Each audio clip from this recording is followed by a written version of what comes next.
What's up, everybody? If you've been following along, you know that we've been doing a series on the 27 plot point outline where every video is a specific look at a specific plot point. We've already done 26, and today is officially the final 27th plot point. If you don't know, well, this is the resolution. It's the end of the game. It's the book closing and ready to say, hey, that was good. I want another one. But more importantly, plot point 27 is absolutely, without a doubt, the resolution or immediate reaction to the results of the climax. Or, simply put, resolution. If you didn't know, and I've said it in the previous video, plot point 26 is the climax. That is the end of the central conflict or the central character arc, depending on how you look at it. Now, that's going to end, but it will not resolve your narrative. Plot point 27 is all about resolving the narrative, and that is what we're going to explore today. We're going to be talking about the denouement, all the fun stuff. You got to learn a little French if you're gonna get into writing. That's all I'm saying. Denouement. But the four topics we are going to talk about is what is the 27 plot point. We're going to talk about bring on the resolution, ultimately focusing on the resolution, the denouement, the new status quo, and of course the future potential, whether it's a sequel or it's a standalone book, but you're like, hey, I want people to know what's going on. So the first thing we're going to talk about, what is the 27th plot point? Well, the plot point 27 of the resolution is the last stop in the 27 plot point outline. And when all else is said and done, so must the narrative be. As the Doors would say, this is the end. This is the end, my friend. And that means the name of the game is resolution. Resolution is the name of the game. Just like this 27 plot point outline breakdown series has come to an end with explaining each and every plot point, your narrative must also wrap it all up, finalize the narrative threads, and resolve it all before the reader closes that book. To be fair, plot point 27 has two jobs at once: close out Act 3 and finish the protagonist's central character arc. Now, again, your climax is in PP 26 and hopefully has already resolved the central conflict. They won or lose. It happens. Also, ending with a loss is fantastic, by the way. There's nothing wrong with that. However, this is the final plot point and comes directly after the 26 plot point. So it's the world of your narrative once the dust settles and the new quote-unquote normal of your characters and their lives is now presented. Ultimately, this final beat should feel like you've answered important questions, at least by the time the narrative makes it to and gets to the end of plot point 27. Thomas, what does that even mean? It means there's questions that you brought up all the way back in plot point 1, and throughout the narrative you've been seeding, building, moving around, molding, and ultimately twisting around these ideas, whether they are character arcs, sub-arcs, threads, whatever the case is, world building and history. It's all been building up, and if they haven't been answered by the time you reach plot point 27, it is within plot point 27, before that final last word on the final last page, that you are going to resolve all the threads. There is a caveat to that, and that's if you have an epilogue. But you're really trying to answer these questions. You know, will the protagonist succeed? Well, did they? Did they win or lose? You must answer that question. Otherwise, there is no final climax. The climax did not resolve and lead us to the new status quo. Who wins the war? If it's an epic battle, you know, well, did they win or lose? Does the couple end up together? Because you need your happily ever after. In a romance, not a love story. A romance must have a happily ever after. A love story does not necessarily need that. I mean, P.S. I Love You is technically a love story, though you can classify it as a romance, but ultimately it's about her finding herself after dealing with grief. Great story. What was the mystery?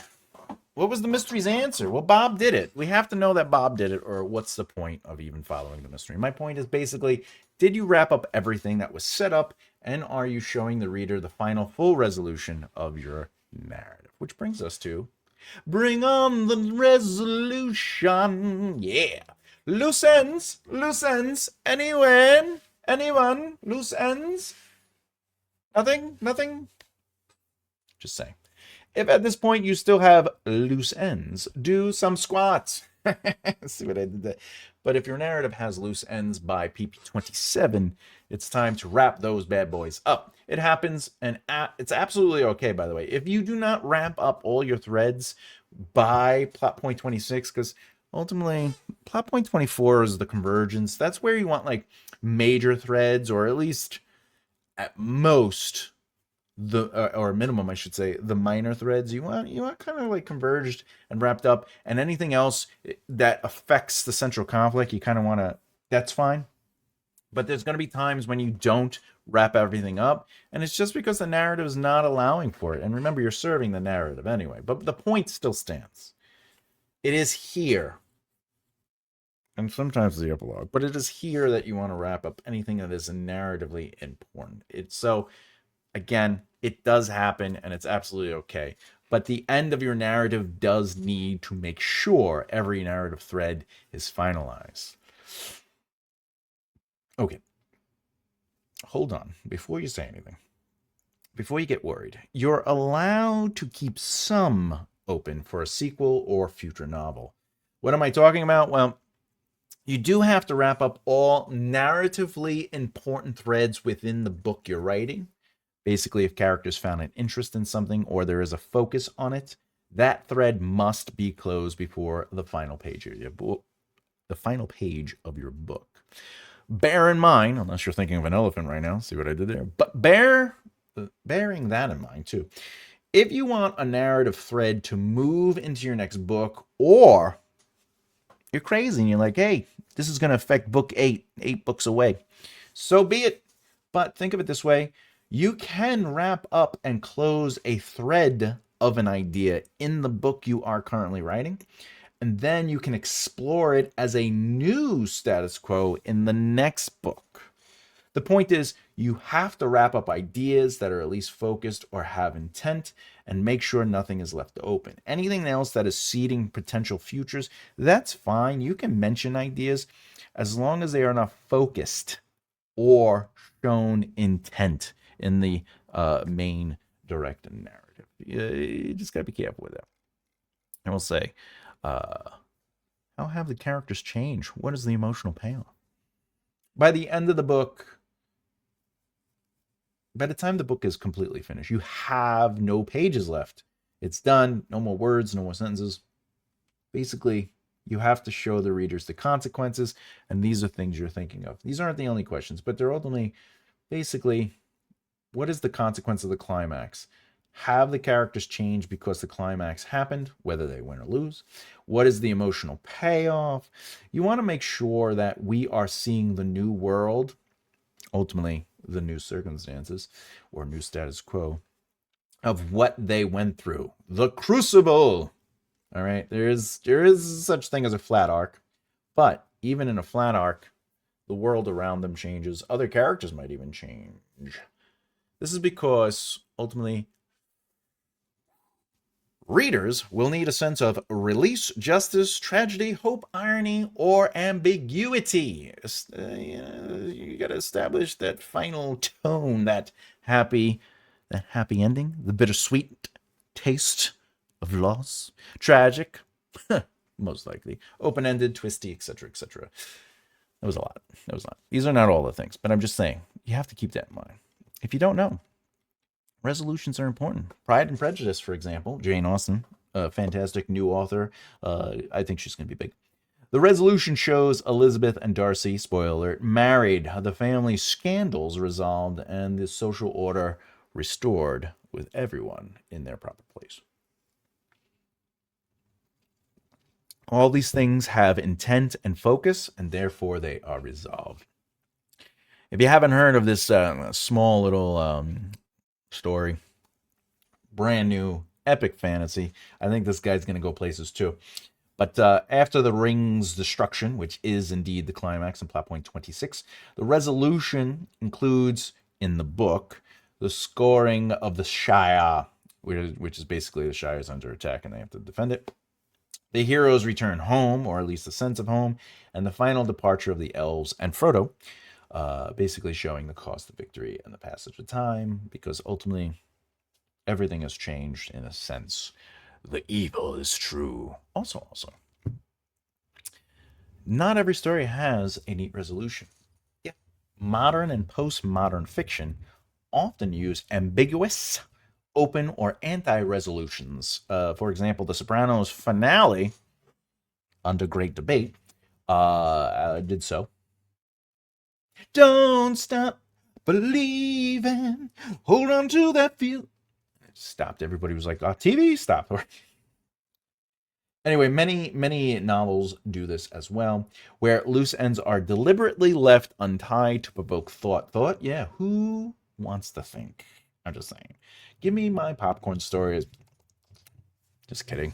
Who doesn't love a nice "what was that really about" book? I do. I like books where I have to think, but I'm making that choice. You know what I'm saying? I'm like, I want a book that's going to make me think. Sometimes I want to watch Transformers, but other times I want a Shawshank Redemption. However, if you're going to end on a unresolved narrative, because you want people to think or whatever the case is, in those situations, the resolution is usually shorter than the rising action, but can be extended for epilogues. Just saying. Where are they now kind of chapters or reflections on what has come before. There's just a lot of play you can do. So you can just be like, we're not going to resolve it. Whoever killed them, but we don't know. And then you sort of see everybody's life dealing with the end of somebody was murdered, but we never really find out who killed them. But we think it might be this person or that person, and then we sort of see their lives in either the epilogue or the next chapter. My point is, sometimes the resolution can also be implied rather than shown, which is common in short stories. Why? Well, it's a short story. We're just kind of, this happens. It's a smaller beat in somebody's life. Speaking of short stories, in short, the resolution in the book's answer. The resolution is the book's answer to, so what happened in the end and how do we feel about it? It's where the narrative stops happening and starts settling. What does that mean? It means that your narrative has to feel like it is basically forming the foundation of what's to come, where they are. It doesn't have to start a new story. You do not have to set up, how do I say, you don't have to set up motion. You don't have to set narrative in motion, but you do have to say, hey, look, this is where it is after it. And by the way, you don't have to directly say that. You can show it, which I recommend. Which brings us to the denouement. The denouement. The same is changed. Think of the resolution as an opportunity to show change, unless it's a flat arc, but still change exists. The foundation of this change starts in plot point 1, where we see their ordinary world and original status quo. Why does this start the change? Because this is setting where it began, and it's giving the reader a sense of identity to those characters and the world in which they lived. The major change should be visible in plot point 27. And it can be within the character themselves, the characters around the character, their world, circumstances, etc. It could be really anything you want. It doesn't always have to be a character change and learn something. A character failed because they didn't change and learn something. Like, it doesn't have to always be. You can have flat arcs. Like, Sherlock Holmes exists for a reason. You know what I'm saying? Reacher exists for a reason. Even though technically Reacher, I believe, in the later books has changed slightly. There's always a little bit of growth. I mean, you got, time changes all. All I'm saying is knowing what their original ordinary world looked like gives you a great starting point to check the mirror reflection of it and ask how it differs. After all, Frodo leaves the Shire, happy-go-lucky, we're going on an adventure. But then he returns in the Lord of the Rings saga, where the Shire itself remains the same. Everyone, because they took it out in the movie. In the book, it's pretty violent, but in the movie, the Shire remains the same, but he, as in Frodo, has changed internally. Therefore, the world around him feels different because he can't recognize it anymore. So you can do that, or you could just change the world around him. You're allowed to do whatever you want. It just must exist in some form or another, whether it's internally or externally. All right. So internal, external, there are many areas you can play with, and the internal change of a character is one of them for sure, but also the external. Or what if you want to do both? If you're looking at the world, think the day after tomorrow. The world itself is left frozen except for a small area of survivable land. You might be saying, Thomas, why the day after tomorrow as an example? No one saw that movie with Jake Gyllenhaal and Dennis Quaid. Sure. But if you have seen it, it does effectively represent what I'm talking about, which is not only does the world itself change externally, but internally, the characters, the relationship between the two protagonists, which is the father and the son, who are on different sides of the world, basically, and they end up getting to one another. They have developed themselves individually and their relationship and side characters around them, all of it. The circumstances of the two protagonists' very lives have changed, both externally and internally. There's a lot of change. You're allowed to go as big as you want or as small as you want.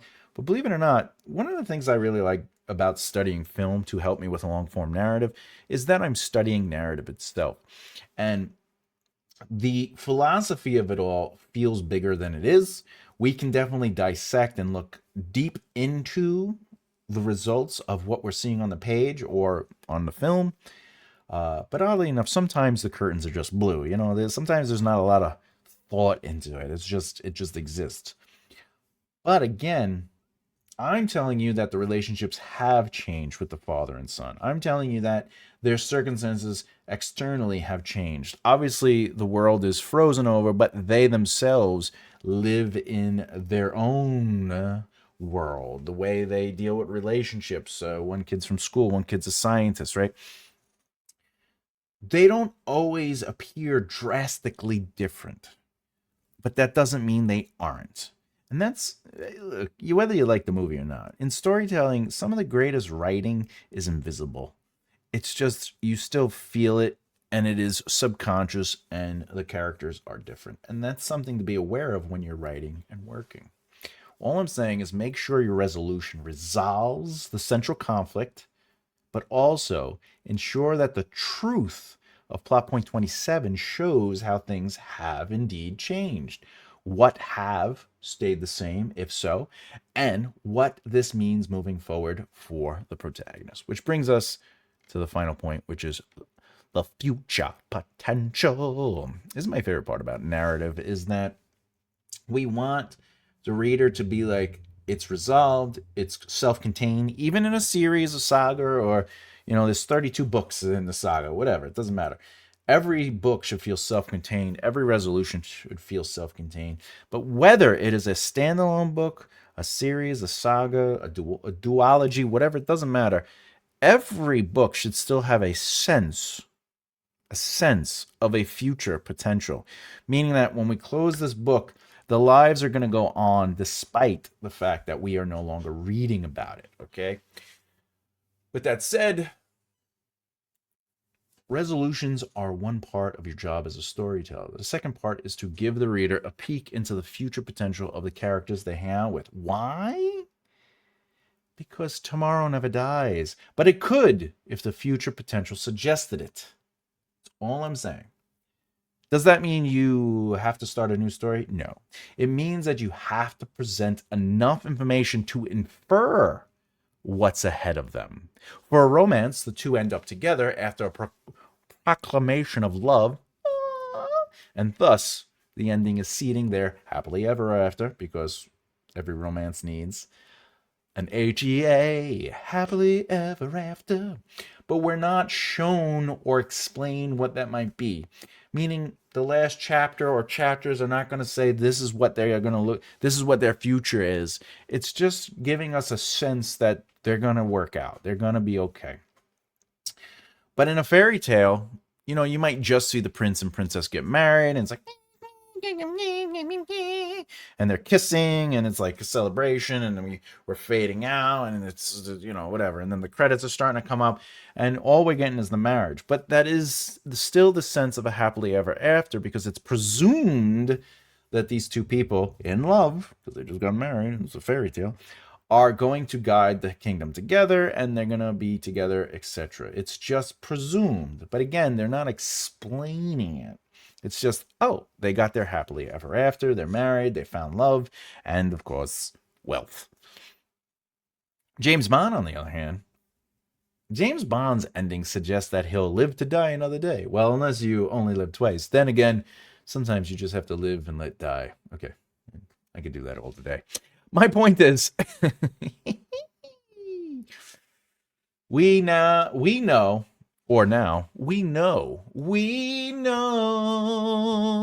let's fix that. We know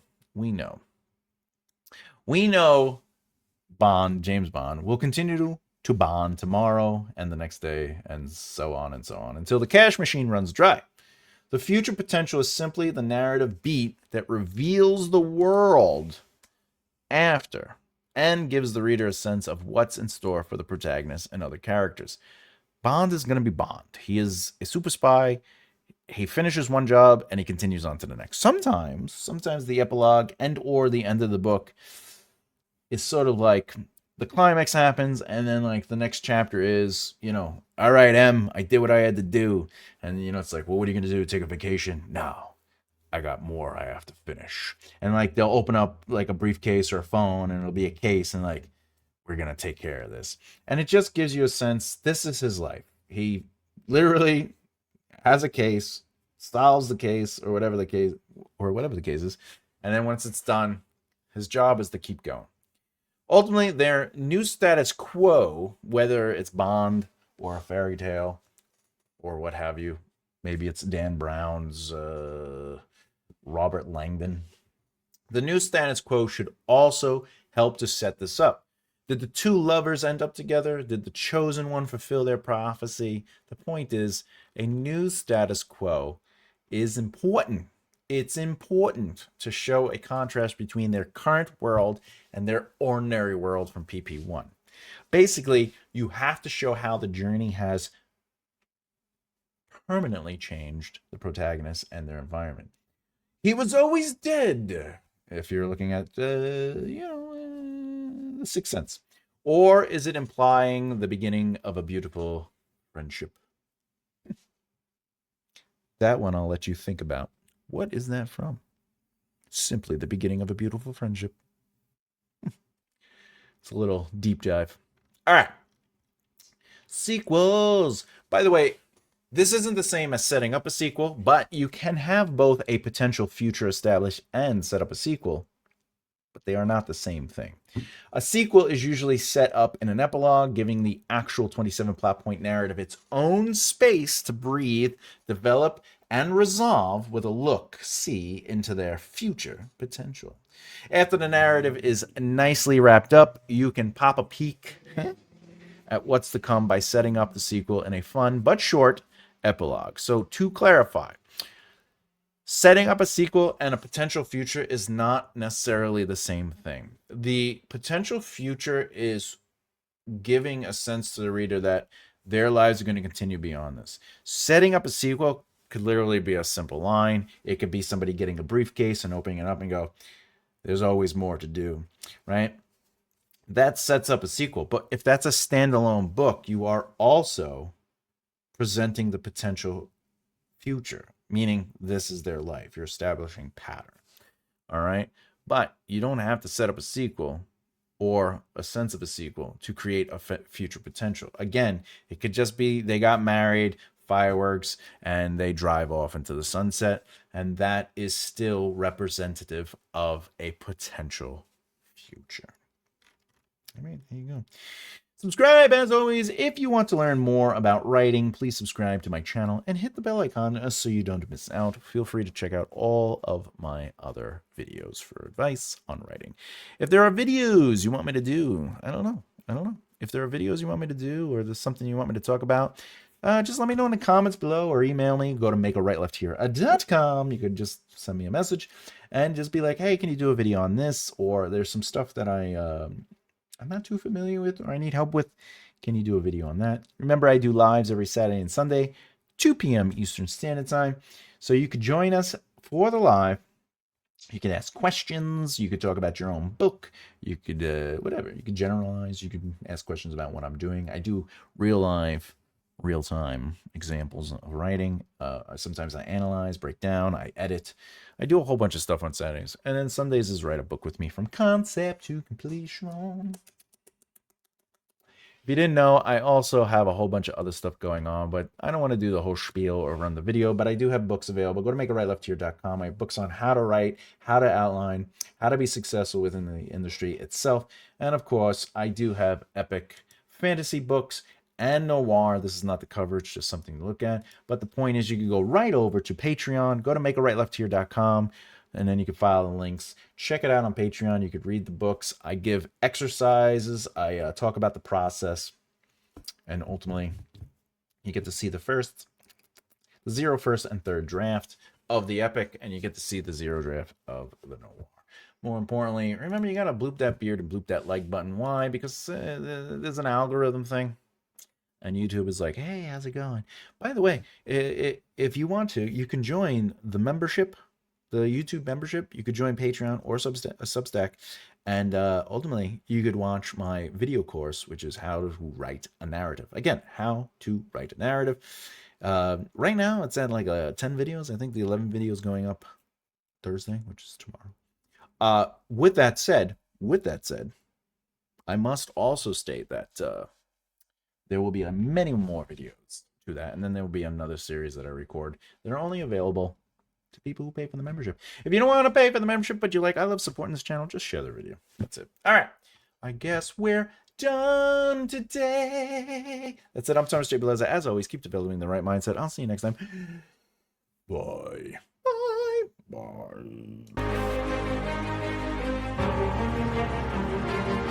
Bye.